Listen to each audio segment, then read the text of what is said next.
بسم الله الرحمن الرحيم. عن عائشة رضي الله عنها عن النبي صلى الله عليه وسلم قال: ركعة الفجر خير من الدنيا وما فيها.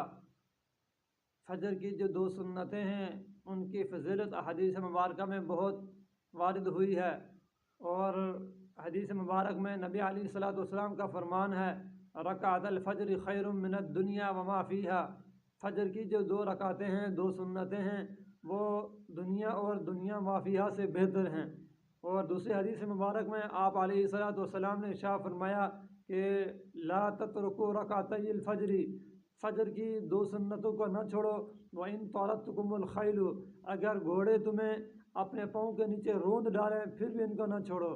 تو ان حدیث مبارکہ میں فجر کی دو سنتوں کی اہمیت اور فضیلت ثابت ہوتی ہے.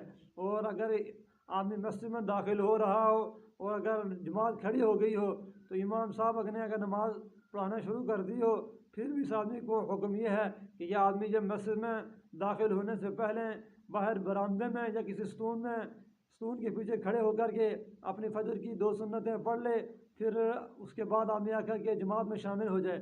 اسی طرح اگر آدمی فجر کی دو سنتیں امام صاحب نماز پڑھا رہے ہوں تو یہ آدمی اگر مسجد میں آ کر کے اس کو یقین ہو کہ میں اتحیات میں امام صاحب کے ساتھ شامل ہو جاؤں گا، تو اتحیات میں اور تشہد میں یہ پہنچنے سے پہلے امام کے سلام پھیرنے سے پہلے یہ آدمی اپنی سنتیں پڑھ کر کے وہ جماعت میں شامل ہو سکتا ہے. اسی طرح اگر آدمی نے فجر کی دو سنتیں نہیں پڑھی تھی اور نماز ہو گئی اور اس نے امام کے ساتھ نماز پڑھ لی، کسی آدمی نے اگر فرائض سے پہلے اگر نہیں پڑھی تھی تو یہ آدمی فرض نماز پڑھنے کے بعد اشراق سے پہلے سنتیں پڑھنا درست نہیں ہے. اس لیے حدیث مبارک میں آتا ہے: نہا رسول اللہ صلی اللہ علیہ وسلم عن صلاتین وعن بیعتین. حضور نے دو نمازوں سے منع فرمایا ہے اور دو بیعوں سے منع فرمایا ہے. دو نمازیں کون سی ہیں؟ وہ فجر کی نماز کے بعد اور عصر کی نماز کے بعد آپ علیہ الصلوۃ والسلام نے منع فرمایا ہے. اور اگر فجر کی دو سنتیں رہ گئی ہوں تو آدمی زوال سے پہلے کسی وقت بھی ادا کرنا چاہے تو وہ ادا کر سکتا ہے، وہ پڑھ سکتا ہے.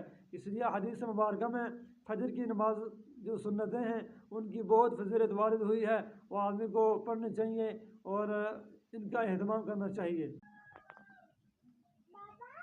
جی بیٹا.